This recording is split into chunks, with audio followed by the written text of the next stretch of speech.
Estamos no ano 1961. O lugar, uma pequena vila nas montanhas cantabrianas no norte de Espanha, chamado São Sebastião de Garabandal. Moram aqui 300 pessoas numas 80 habitações de pedra na base de uma pequena montanha. Esta vila está totalmente isolada de outras na região e é bastante primitiva. As casas não possuem água canalizada e o único aquecimento é o calor que vem da lareira na cozinha. A eletricidade só há por algumas horas todas as noites. Conveniências modernas, como por exemplo automóveis e televisão, simplesmente não existem aqui. De facto, nem há um único motor na vila inteira. O povo consegue criar gado, mas tem que andar mais de uma hora para chegar ao terreno de pasto que fica mais alto nas montanhas. Todos os membros da família participam no trabalho de campo, que consiste na maior parte na colheita de erva utilizada para a alimentação dos animais durante o duro inverno. Apesar de Garabandal ser a vila mais pobre da zona, era também a mais religiosa. Todos os dias, uma das mulheres percorre as ruas tocando um sino para relembrar à população, para rezar pelos falecidos. Todas as noites, os aldeões juntam-se na pequena igreja da vila para rezar o terço e a litania da Virgem Maria. Aos fins de semana, o padre da paróquia de Cócio faz a desagradável subida de cavalo para celebrar a missa e ouvir confissões. Era assim Garabandal em 1961, uma simples aldeia cantabriana que permaneceu inalterada durante décadas ou talvez séculos, e como dizia o ditado popular da região, provavelmente iria ser sempre assim. Estas 4 raparigas eram típicas da vila. Viviam felizes num ambiente montanhoso. Conchita Gonzalez, de 12 anos, Maria Cruz Gonzalez, de 11, Jacinta Gonzalez, de 12, e Maria Loli Mazon, também de 12 anos de idade. Apesar de 3 das raparigas terem o mesmo sobrenome, nenhumas são parentes. Ainda havia luz ao anoitecer do dia 18 de junho de 1961, quando as 4 raparigas decidiram divertirem-se um pouco, apanhando algumas maçãs da árvore do professor que ficava situada nos subúrbios da vila. Com risadinhas de malandrice, apanharam as maçãs e refugiaram-se num caminho de vacas rochoso que dava acesso a um bosque de pinheiros numa encosta que avista a vila. Enquanto ali sentadas, divertindo-se e comendo as maçãs, ouviram de repente um ruído como um trovão. E começaram a sentir arrependimento por terem tirado as maçãs. Repentinamente, a cabeça de Conchita revirou-se para trás, com os olhos fixados para cima. As outras, ao verem-na assim, começaram a gritar e estavam prestes a fugir e irem contar à mãe dela, quando o mesmo lhes aconteceu a elas. Um anjo, numa luz brilhante, apareceu diante delas. Ele parecia um rapaz de 9 anos, mas ao mesmo tempo parecia dotado de uma força invencível. Subitamente, ele desapareceu e as raparigas voltaram ao normal. Abaladas pela experiência, correram para a igreja da vila.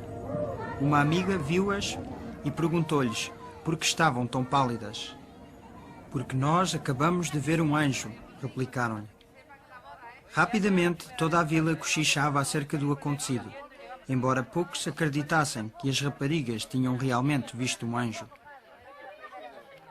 Durante os vários dias seguintes, as raparigas viram o anjo novamente, e depois, no dia 1 de julho, ele falou: "Sabeis a razão da minha vinda? É para vos anunciar que amanhã a Santíssima Virgem Maria vos irá aparecer como Nossa Senhora do Carmo."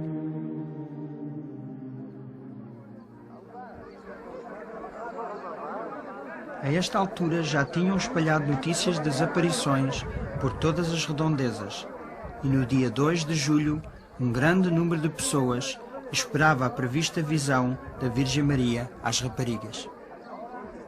Mais ou menos às 6 da tarde, as raparigas iam a caminho do sítio do costume das aparições, quando repentinamente caíram de joelhos sobre as rochas. Numa luz brilhante, elas viram uma senhora linda entre dois anjos. Um dos anjos elas reconheceram como aquele que tinham visto várias vezes. Mais tarde, vieram a saber que era nada mais que o arcanjo São Miguel. Na parte de cima direita estava um grande olho dentro de um triângulo, ao qual as raparigas chamaram o Olho de Deus. Sem qualquer medo, as raparigas falaram com a senhora que lhes aparecia. Elas falaram das suas famílias, dos padres que ali estavam e do trabalho que faziam em casa e nas terras, e a senhora sorriu. Conchita disse que foi como se estivessem a falar com a sua mãe, que esteve ausente numa longa viagem e que acabava de chegar. Depois da êxtase, as pessoas naturalmente perguntavam como é que era a senhora. A Conchita dá esta descrição no seu diário. A Santíssima Virgem aparece com um vestido branco, um manto azul e uma coroa de pequenas estrelas douradas. Os seus pés não são visíveis. As suas mãos estendidas com um escapulário no pulso direito. O escapulário é castanho. O seu cabelo é comprido, castanho escuro e ondulado, e com um risco ao meio. Ela tem a cara de forma oval e o seu nariz é longo e delicado.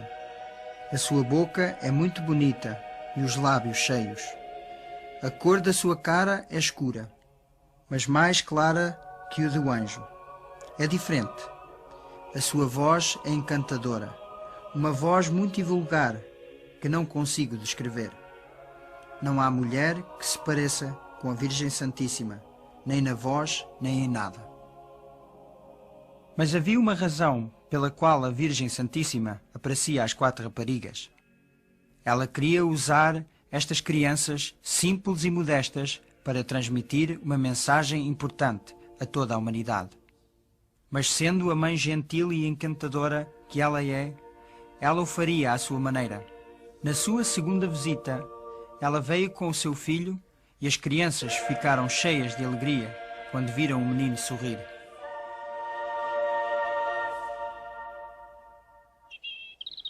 Nestas primeiras aparições, as raparigas foram vistas a levantarem para cima pequenas pedras. Elas disseram que a Virgem Santíssima as beijou, mas acrescentaram que preferia beijar objetos religiosos. As pessoas corresponderam ao darem-lhes os seus terços, medalhas, crucifixos e alianças de casamento, uma prática que continuaria por todo o evento. No dia 4 de julho, a Virgem Maria revelou a sua mensagem às raparigas, mas disse-lhes para não a anunciarem até ao dia 18 de outubro. A autenticidade das visões tinha de ser estabelecida para que a mensagem fosse acreditada. Era necessário provas e tinham de ser providenciadas em abundância. As raparigas foram testadas por médicos no estado de êxtase. Eles acharam-nas rígidas, frias como pedras e insensitivas à dor. Eles também tomaram conhecimento de uma incrível mudança de peso. 2 homens mal conseguiam levantar uma das raparigas do chão, apesar das raparigas facilmente levantarem-se umas às outras para que pudessem beijar a senhora das suas visões. As raparigas sabiam quando iam ter as aparições por uma série de 3 chamadas interiores que aumentavam progressivamente. Depois da última chamada, elas corriam cheias de alegria para o encontro celestial. As chamadas podiam vir a qualquer hora do dia ou da noite, mas se as raparigas fossem para a cama, então a Virgem não vinha. Conchita tinha de estar até tarde muitas noites, esperando pela última chamada da Virgem. Para o fim de julho, o ritmo das visões aumentou para 2 ou mais visões por dia, com êxtases durando entre 10 minutos até várias horas. O rosto das raparigas transformava-se com uma beleza sobrenatural. Alguns observadores ficavam tão afetados que tinham dificuldade em olhar para elas. Em agosto começou um novo fenómeno. Enquanto as raparigas se ajoelhavam em êxtase, elas podiam a qualquer momento cair para trás até que as cabeças tocassem no chão. Às vezes caíam em perfeita harmonia, formando lindas esculturas, mas as suas roupas nunca ficavam imodestamente descompostas. Em outras ocasiões, elas caíam diretamente para trás, batendo com a cabeça no chão, fazendo uma pancada na cabeça, causando horror aos espectadores. Mas elas nunca se magoavam e levantavam-se sem a ajuda das mãos ou dos braços. Elas começaram a andar em êxtase tanto para a frente como para trás, pela vila fora, com o olhar fixo sempre para cima. Reparem como o pé de Marie Loli cuidadosamente evita uma pedra muito saliente. Às vezes andavam tão depressa que nem os jovens da vila, a correr a toda a velocidade, conseguiam acompanhá-las. Depois, elas nem ficavam cansadas, nem transpiradas, e as pulsações estavam normais. Durante estes voos estáticos, conseguiam fazer uma paragem brusca, contrariando todas as leis da natureza, enquanto que os que estavam a tentar acompanhá-las, levados pela velocidade, continuavam a correr, passando por elas. As raparigas traziam sempre crucifixos nas mãos que ofereciam aos espectadores para que eles venerassem. Elas nunca sabiam quem estava a beijar o crucifixo, porque em êxtase não conseguiam ver ninguém, a não ser a visão e a elas mesmas. Por ordem da Virgem, elas estendiam o crucifixo para quem a Virgem quisesse que o beijasse. Depois de uma êxtase, Conchita descobriu que um que tinha beijado o crucifixo era um padre vestido à leigo.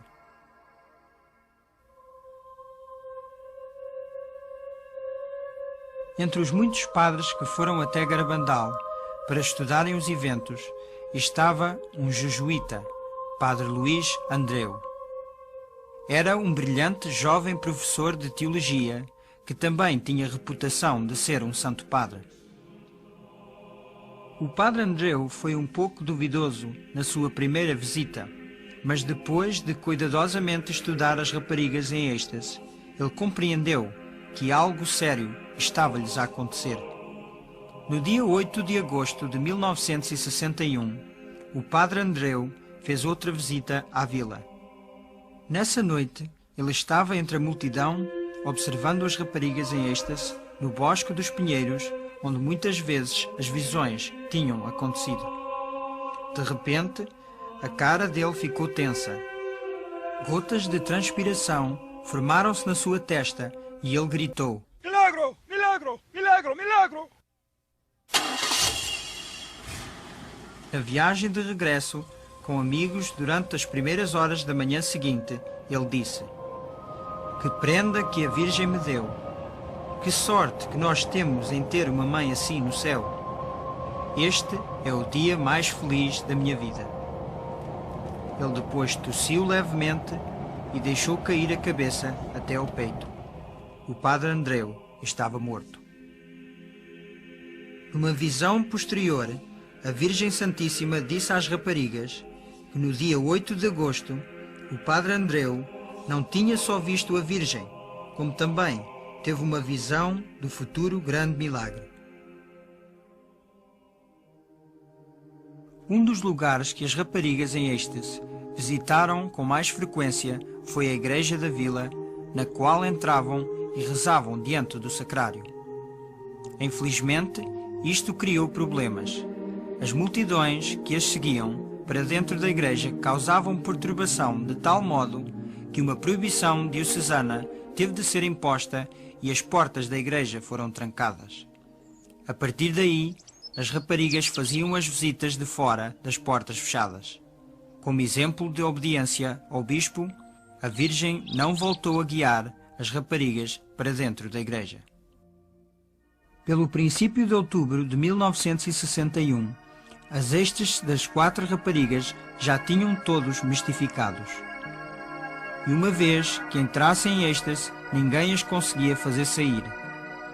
Elas foram beliscadas, espetadas com alfinetes, queimadas com pontas de fósforos quentes e vazaram areias nos olhos delas, tudo sem efeito. Poderosos focos de luz, apontados a pouca distância, nem as fazia pescar os olhos. Elas moviam-se com velocidade e precisão em marcha, tanto para a frente como para trás, sem nunca verem para onde iam. Especialmente impressionante era a descida noturna, de costas, desde os Pinheiros até à vila em grande velocidade. Milhares de vezes as raparigas devolviam artigos aos donos corretos, sem nunca se enganarem. E elas faziam isto sem olhar para o objeto ou para a pessoa. Estes objetos eram geralmente amontoados numa mesa em casa de uma das raparigas quando elas não estavam presentes. Às vezes, os terços e medalhas com fios enrolavam-se todos. Mas isso não representava problema. A rapariga, em êxtase, tirava o objeto da mesa e levantava-o para a visão. Eles separavam-se facilmente nas mãos dela. Depois ela levava o objeto beijado pela Virgem e, com os olhos fixos na visão o tempo todo, abria caminho pela multidão até encontrar o dono. Era uma experiência comovente para uma pessoa ter o seu terço, medalha ou aliança de casamento devolvida desta maneira tão misteriosa. Muitos choravam, outros desmaiavam. Enquanto em êxtase as raparigas rezavam como nunca. Vamos ouvir uma gravação original de duas raparigas a rezarem a Ave Maria enquanto olhavam para a pessoa a quem esta antiquíssima oração era dirigida. Y bendito es el fruto de tu vientre, Jesús. Santa María, Madre de Dios, ruega por nosotros pecadores, ahora y en la hora de nuestra muerte. Amém. Elas cantavam cânticos que nunca tinham aprendido e, com a ajuda da Virgem, faziam pequenas orações encantadoras. Ó Virgenzita do Carmo, que alegria nos has dado, aparecendo a nós com o teu menino encantado.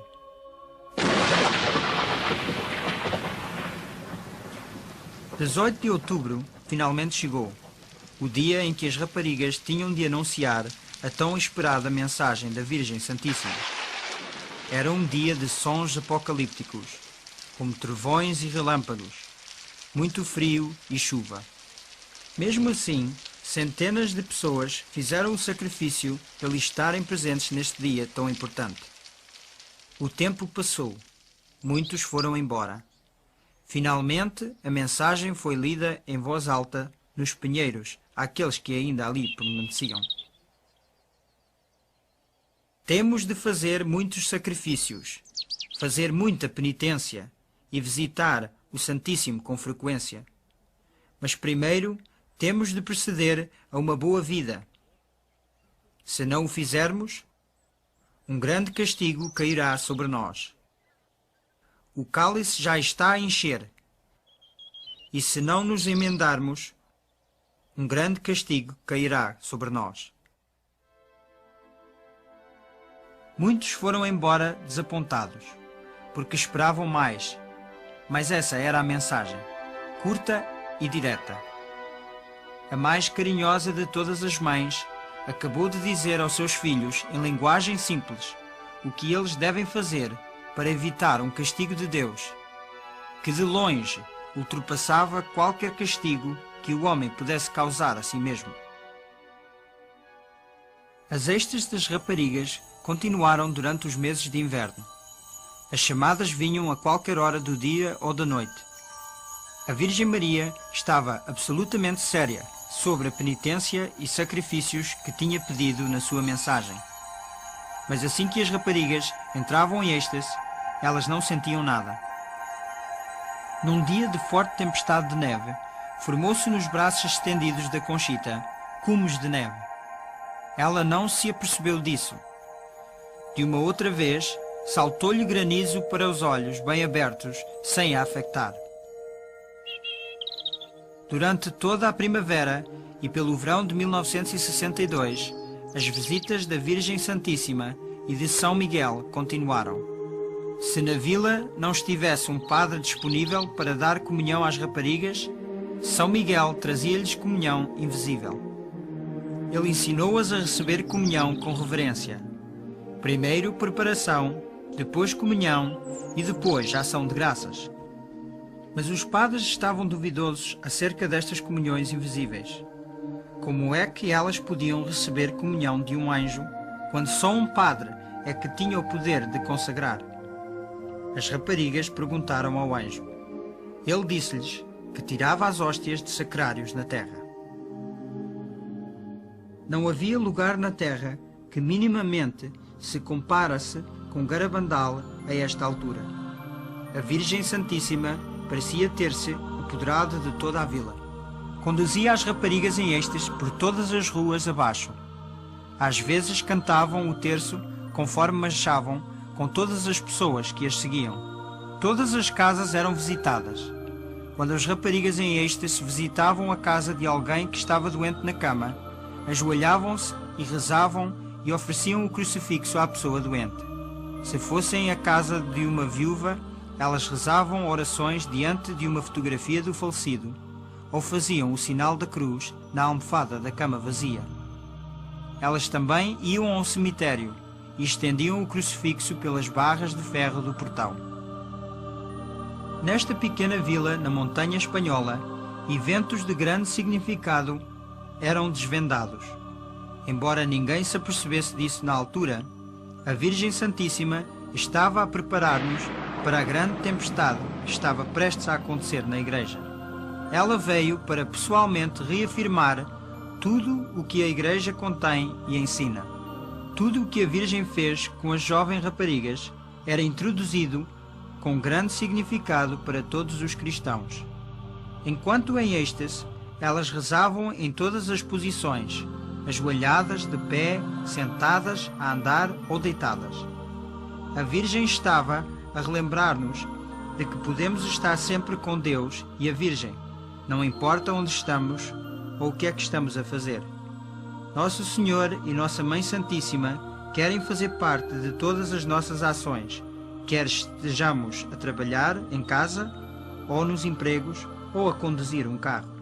Quando os táxis que traziam pessoas até Garabandal estavam estacionados na vila, as raparigas em êxtase foram com os crucifixos e traçaram o sinal da cruz no para-brisas.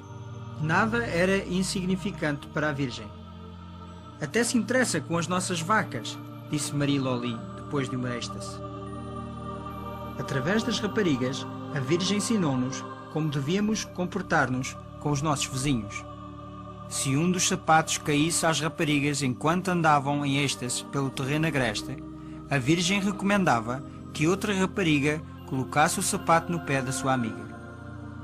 Às vezes, conforme as duas raparigas caminhassem pela vila juntas, separavam-nas por ruas diferentes, mas ambas continuavam em êxtase, e quando se encontravam, abraçavam-se. Quando andavam juntas em êxtase, caminhavam sempre de braço dado ou de mão dada. E quem era esta senhora de luz que atuava de uma maneira tão poderosa numa pequena montanha isolada de Garabandal? Aqueles que nunca compreenderam completamente o seu papel só tinham de olhar para a figura na cruz que a Virgem ordenava às raparigas para apresentar aos que assistiam. Era a mãe de Cristo, com um só desejo, que era guiar todos para o seu Filho Jesus, o Salvador de todo o mundo. Era Maria somente Mãe Santíssima dos católicos? Numa altura, um protestante aproximou-se de Conchita. Ele queria saber se podia beijar o crucifixo na próxima vez que ela oferecesse o crucifixo para venerar em êxtase. A Conchita foi criada num ambiente totalmente católico. Ela ficou preocupada acerca deste pedido e mencionou à Virgem Santíssima quando apareceu. A Virgem olhou para o homem e disse: "Ele também é meu filho." e, servindo-se como fazia da jovem rapariga, fez com que o crucifixo fosse levado até aos lábios do homem.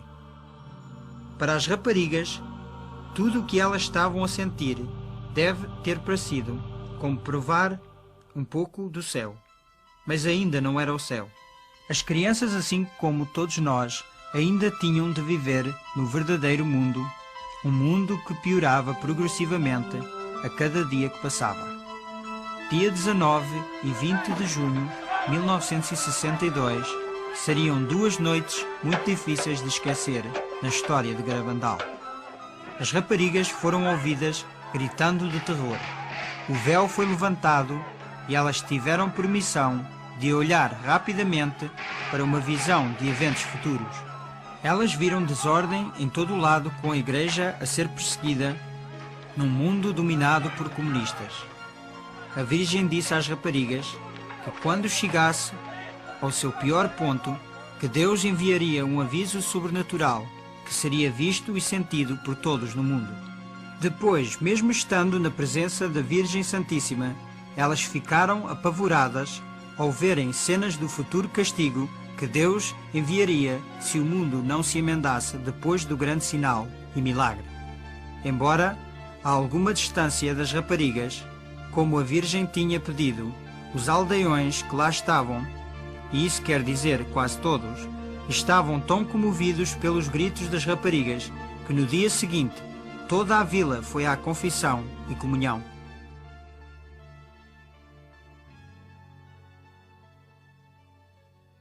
Durante algum tempo, as raparigas pediram à Virgem Santíssima e a São Miguel para fazer um milagre para convencer aqueles que não acreditavam.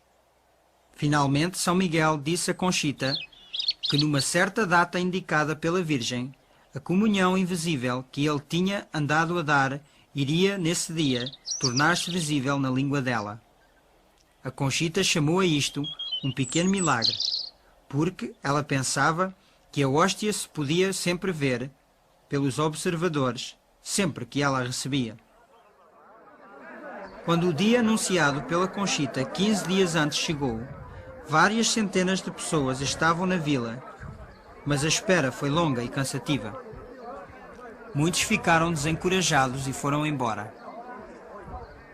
Depois, mais ou menos, à 1h30 da manhã do dia 19, a Conchita saiu da sua casa em êxtase, virou a esquina e, conforme a multidão apertava em seu redor, caiu de joelhos numa estrada adjacente. Ela depois pôs a língua de fora. Aqueles que estavam mais perto afirmavam que estava vazia. De repente, mais rápido do que o olho humano podia detectar, uma hóstia branca e brilhante apareceu na língua da rapariga. Um homem de negócios de Barcelona, com uma câmara de filmar emprestada e só com a iluminação de uma pilha, filmou, mostrando a hóstia na língua da Conchita. Aqui estava o milagre anunciado anteriormente, realizado e gravado em filme para servir como prova da autenticidade dos acontecimentos em Garabandal. Em outubro de 1962, a 900 milhas de Garabandal, outro evento estava a desenvolver-se que iria causar repercussão dentro da Igreja nunca vista em tempos modernos. O Papa João XXIII acabará de abrir o Segundo Concílio Vaticano. Uma pergunta natural surgiu. Haveria aí alguma relação entre este monumental evento eclesiástico e os acontecimentos remarcáveis na vila da pequena montanha do norte da Espanha? A resposta é um injustificado sim, mas só no futuro todo o significado desta relação será conhecido. Em êxtase, a Conchita foi ouvida repetindo as palavras da Virgem. O concílio será de todos o melhor? Será um sucesso? Isso é bom para que eles a conheçam melhor, e vós ficareis mais satisfeita. Em janeiro de 1963, as visões acabaram para Maria Loli, Jacinta e Maricruz. Só a Conchita continuou a ter visões mas eram menos e mais distanciadas umas das outras. Todavia, a esta altura, Conchita e Marie Loli começaram a ter locuções. Uma locução é uma voz interior sem nenhuma visão a acompanhar.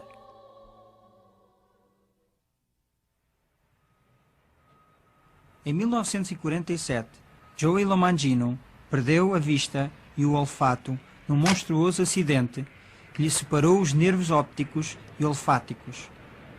Depois de um longo período de reajustamento, ele emergiu em 1961 como um homem de negócios de sucesso. Mas extremamente cansado de tanto trabalho, o médico aconselhou-o a tirar umas férias para a Europa. E então deixou a sua casa em Lindenhurst, Nova York, com familiares e foi visitar o seu tio no sul da Itália. Joey não era muito religioso nessa altura e, devido à insistência do seu tio, consentiu fazer uma longa viagem de carro até São Giovanni Rotondo, onde morava o Padre Pio, o estigmatizado. Este padre franciscano, com as chagas de Cristo nas mãos, pés e lado, era venerado como um santo em vida. Mas Joey não antecipou nenhum encontro pessoal. Depois da missa ter terminado, ele encontrou-se num quarto com outro homem para receber a bênção do padre quando ele passasse. Assim que o Padre Pio entrou no quarto, ajoelhámos-nos todos para receber a sua bênção. E o Padre Pio, que vinha do lado esquerdo do quarto, atravessou pela frente. De repente, ouvi joelhos a moverem-se e eu não sabia o que estava a passar. O Padre Pio tinha os braços à minha volta e começou a beijar-me na testa. Ele disse: "Joy, estou tão contente por te ver." E o meu tio disse-me que era o Padre Pio abraçar-me. E eu fiquei sem palavras, porque eu era quase a última pessoa ali. E ninguém sabia, nem eu mesmo, que ia ver o Padre Pio. Joey estava profundamente impressionado e 2 anos mais tarde voltou a São Giovanni. Desta vez, ele decidiu ir confessar-se ao Padre Pio, que não falava inglês. Eu fui ao confessionário do Padre Pio e ajoelhei-me. Ele pegou-me pela mão e eu fiquei chocado, pois pensava que todos os confessionários fossem como os americanos, com painel. Depois, em perfeito inglês, disse-me: "Joy, confessa-te." E eu, para dizer a verdade, fiquei envergonhado, pois não seguia uma vida sã. E por isso, fiquei simplesmente pasmado. Não sabia o que dizer. Então o Padre Pio voltou a pegar-me na mão, assim, e disse-me: "Confessa-te." Mais uma vez, tive muita dificuldade em responder-lhe. Depois, também em perfeito inglês, disse-me: "Joy, lembras-te quando estavas num bar com uma mulher chamada Bárbara? Lembras-te dos pecados que cometeste?" E novamente, em perfeito inglês, ele, como se lesse uma lista, foi dizendo as pessoas com quem eu estava, os sítios onde eu estava e os pecados que cometi. É claro que eu fiquei a transpirar, mas tinha a graça de Deus para realizar esta confissão. E se tivesse de passar novamente por esta situação, para ser feliz, não hesitaria. Então, acreditei verdadeiramente que o Padre Pio me podia ajudar. É claro que, quando ele chegou ao fim dos meus pecados, pareceu-me que tinham passado 1000 anos. Então ele disse-me em italiano: "Estás arrependido?" E eu disse: "Sim, estou, Padre." Depois, absolveu-me de todos os meus pecados e eu senti os meus olhos rodar na minha cabeça. Comecei a esfregá-los. Senti a cabeça a andar à roda. E este fenómeno repetia-se. Depois, de repente, a minha mente ficou muito clara. E ele levantou a sua mão até aos meus lábios e eu beijei-a. Ele deu-me uma pequena palmada na cara e disse-me em italiano: Joy, um pouco de paciência e um pouco de coragem e tu vais ficar bem. Eu tinha 33 anos e senti-me como se tivesse 16. Tinha uma ideia fixa de me emendar. E estava arrependido de todos os meus pecados que cometi durante toda a minha vida. Sentia-me tão bem e tão limpo que não queria envolver-me com ninguém, pois tinha medo de que, só por falar, perdesse a graça que tinha acabado de receber. Mas havia ainda outra graça guardada para o Joey quando voltou a ajoelhar-se com outro homem para receber a bênção do Padre Pio. Em 1947, quando sofri o acidente, perdi os olhos, o sentido do olfato, e isto foi tudo cozido. E aqui, em cima, tinha uma fratura de 3 polegadas. Então, quando me ajoelhei para receber a bênção do Padre Pio, senti o aroma de rosas que vinha do sangue das mãos. Quando cheirei esse aroma, fiquei atônito. Fui contra a parede com os braços, assim, para me proteger, pois não sabia o que era. Padre Pio puxou-me a mão para baixo e disse-me em italiano: Joy, não tenhas medo. E ele tocou-me assim no topo do nariz e o meu olfato foi restaurado.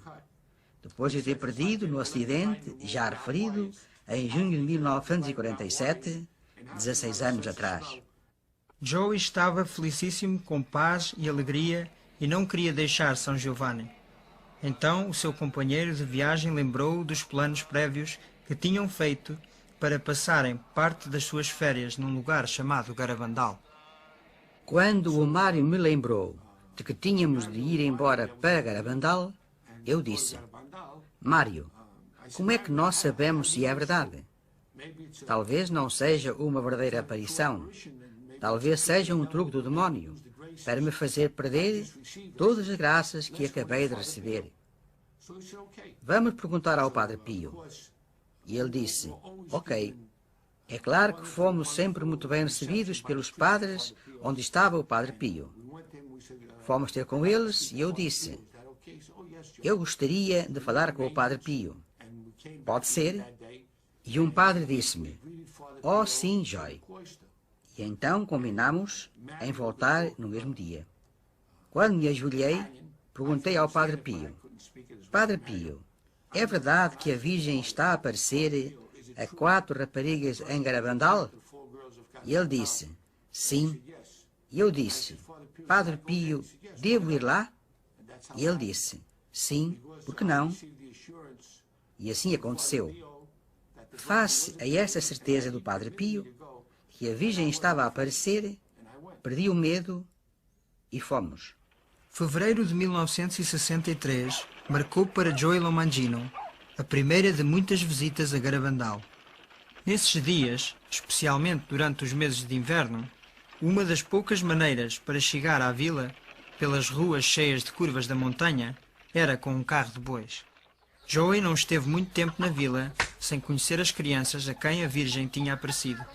Ficou imediatamente impressionado pela simplicidade e sinceridade das raparigas. Conchita veio a ser a sua amiga mais próxima.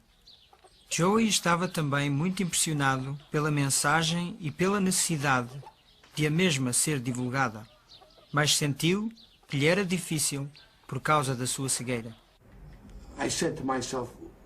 Eu disse para mim: que posso eu fazer para dar a conhecer ao mundo o Padre Pio e Garabandal? Que pode fazer um cego? Eu era tão acanhado que nem nunca entrei sequer num teatro escolar. Joey regressou a casa. Ele tinha um livro de rascunho feito de fotografias do Padre Pio e de Garabandal, das raparigas em êxtase, com anotações debaixo, em escrita de braille. Ele depois foi visitando casas de amigos e familiares a explicar sobre o famoso padre estigmatizado e os acontecimentos remarcáveis a acontecer em Garabandal. Desta pequena semente viria a crescer um apostolado mundialmente conhecido.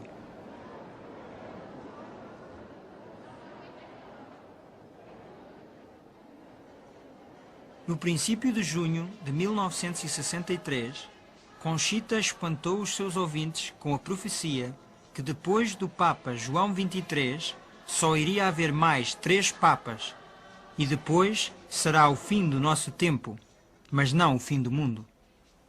Em 19 de março de 1964, festa de São José, Conchita teve uma locução nos Pinheiros, na qual a Virgem disse-lhe que no dia do grande milagre, Joey Lomangino irá recuperar a sua visão e verá permanentemente. No dia 18 de julho de 1964, Conchita teve outra locução na qual lhe foi dito que no dia seguinte ao do grande milagre, o corpo do padre Luís Andreu será encontrado incorrupto na sua campa. Janeiro de 1965 abriu para a Conchita com um êxtase de 2 horas nos Pinheiros, na qual a Virgem revelou a natureza do aviso que Deus iria mandar para purificar o mundo em antecipação do grande milagre que seguiria.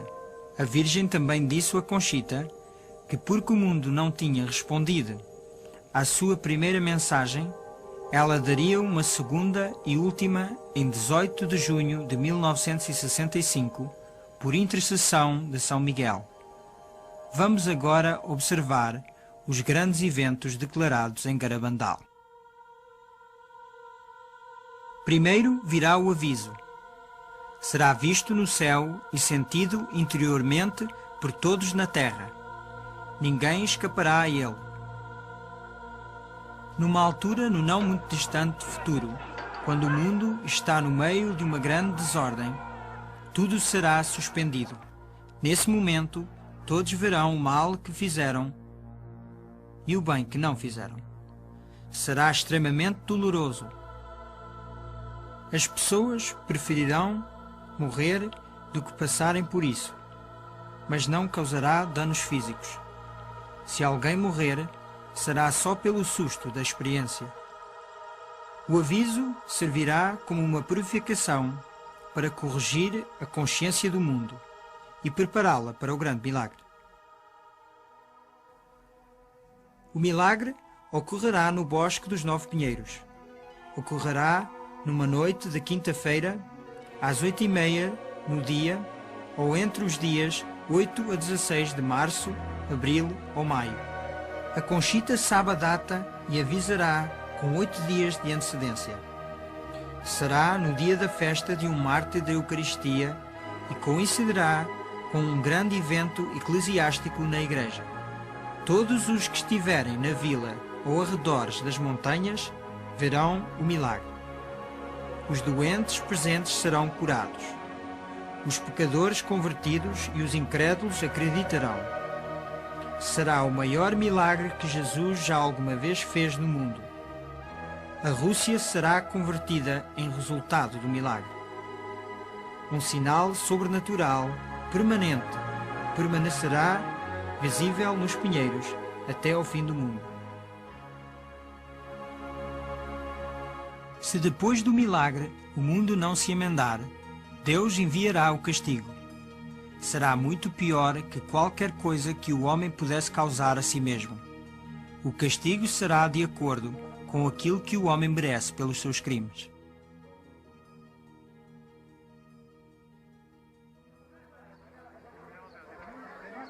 No dia 18 de junho de 1965, milhares de pessoas encheram a pequena vila de Garabandal para testemunharem a êxtase de Conchita e ouvir a segunda e última mensagem da Virgem. Mais uma vez, a multidão teve de esperar. Na noite tardia, Conchita entrou em êxtase. Ela estendeu a cruz para 3 pessoas a beijar. Depois, São Miguel deu-lhe a segunda e última mensagem da Virgem Santíssima. Como a minha mensagem de 18 de outubro não foi atendida e não foi dada a conhecer ao mundo, eu estou a avisá-los que esta é a última. Antes o cálice estava a encher, agora está deitado fora. Muitos cardeais, muitos bispos e muitos sacerdotes estão no caminho da perdição e estão a levar muitas almas com eles. Cada vez dá-se menos importância à Eucaristia. Deveriam, pelos vossos esforços, desviar a ira de Deus de vós mesmos. Se lhe pedirem perdão com um coração sincero, Ele perdoá-los-á.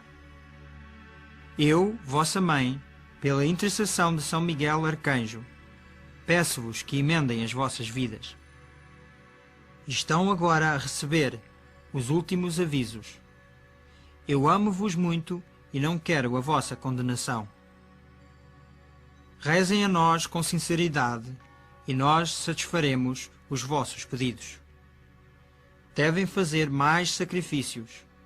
Pensem na paixão de Jesus. 13 de novembro de 1965 foi um dia de tristeza e alegria para Conchita. A Virgem apareceu com o seu filho adolescente, mas seria pela última vez em Garabandal. Como a Virgem já tinha indicado, esta seria uma aparição especial para beijar objetos religiosos, e Conchita tinha muitos com ela. Depois de ter beijado os objetos, a Virgem disse: através do beijo que dei a estes objetos, o meu filho irá fazer prodígios. Distribui-os a outros. Fala para mim, Conchita. Fala-me sobre os meus filhos. Eu tenho-os todos debaixo do meu manto. Esta será a última vez que me vês aqui, mas estarei sempre contigo e com todos os meus filhos.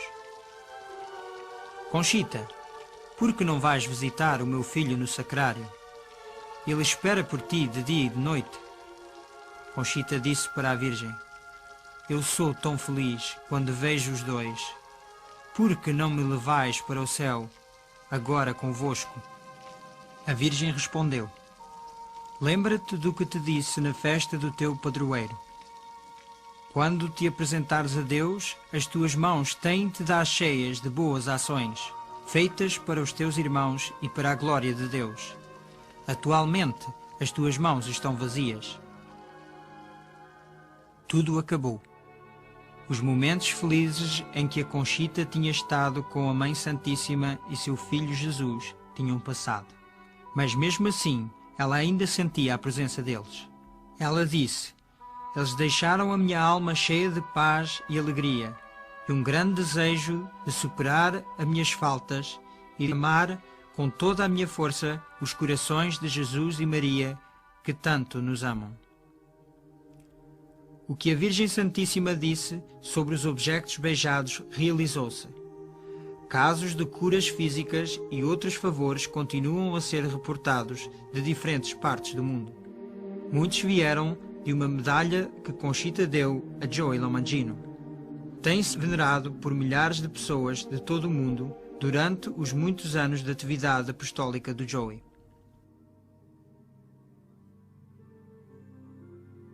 E o que é que a ciência médica tem a dizer dos eventos em Garabandal? Mais de 40 médicos examinaram as moças em diferentes ocasiões. O pediatra Celestino Ortiz estudou-as durante 22 dias consecutivos. Fora de êxtase, achou-as normais e de perfeito juízo. Das suas êxtases, ele disse: permanecer calado seria verdadeira cobardia científica. Não encontramos nenhuma explicação convincente para tal fenómeno. Dr. Ricardo Puncernau era um neuropsiquiatra no topo da sua profissão, conhecido internacionalmente. Ele fez a mais extensiva série de testes nas raparigas durante um período de 12 dias. Quais as conclusões dele? A quantidade e qualidade do fenómeno eliminou qualquer explicação natural. Ele disse: de um ponto de vista estritamente científico, ninguém pode negar a possibilidade de uma causa sobrenatural em todo este fenómeno. Outro distinto psiquiatra ligado aos eventos é o Dr. Luís Morales. Em 1961, ele tinha a sua própria clínica em Santander e o bispo nomeou o chefe de uma comissão de médicos examinadores formada para estudar as reportadas aparições. Nessa altura, ele não acreditou que os eventos fossem de origem sobrenatural. Mais tarde, este mesmo Dr. Morales deu notícias de primeira página quando reverteu a sua posição original. Em 30 de maio de 1983, ele deu um discurso público com permissão do bispo na maior sala de conferências de Santander. Para a grande multidão que estava presente, ele deu a conhecer as suas razões porque acreditava que as aparições em Garabandal eram genuínas.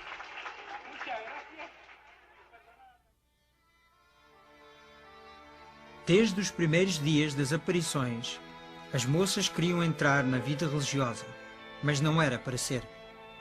Enquanto assistiam ao colégio interno das Carmelitas Missionárias em Pamplona, a Conchita teve uma locução com Jesus. Jesus disse-lhe que não era seu desejo que ela se tornasse uma religiosa, mas que ficasse no mundo para falar acerca de Maria. Hoje, todas as 4 videntes estão casadas. Conchita, Maria Loli e Jacinta estão casadas com americanos e vivem nos Estados Unidos. Maricruz ficou em Espanha e em 1971 casou com Inácio Caballero. Agora vivem em Áviles e têm 4 filhos. Em 1973, Conchita casou com Patrick Kina, de Nova York, onde agora vivem com os seus 4 filhos. Em 1974, Maria Loli casou com Francis LaFleur, de Massachusetts. Eles têm 3 filhos.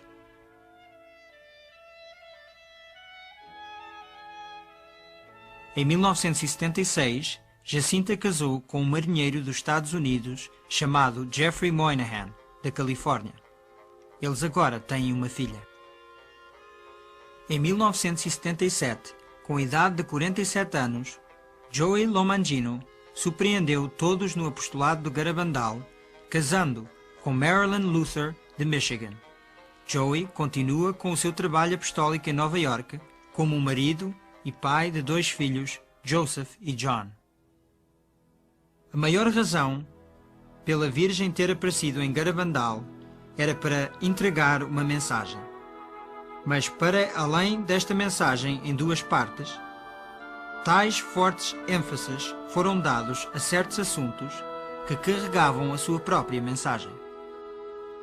A sublime importância da Sagrada Eucaristia foi acentuada por São Miguel, dando às moças comunhão invisível e operando o milagre da hóstia visível, assim como também as suas muitas visitas ao Santíssimo Sacramento. Foi notado que durante estas visitas as raparigas nunca viraram as costas ao sacrário, chegando mesmo ao ponto de saírem da igreja a andar para trás.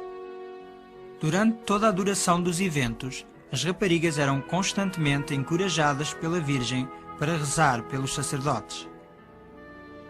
A Virgem escolheu aparecer em Garabandal como Nossa Senhora do Carmo, um título ligado ao escapulário. A Virgem falou da importância do escapulário e usava-o no seu pulso durante as aparições. O escapulário é um sinal de consagração à Mãe Santíssima. Aqueles que o usarem com fé e devoção podem ter certeza da maternal proteção da Mãe Santíssima durante os terríveis dias em que nós vivemos. O terço era uma importante característica dos eventos em Garabandal. Nossa Senhora não pediu às raparigas para o recitarem durante as aparições, mas ordenou. Primeiro ensinou-as os mistérios e como rezar devagar, meditando nas palavras. Assim que aprenderam como deve ser, a Virgem só as acompanhava na glória ao Pai.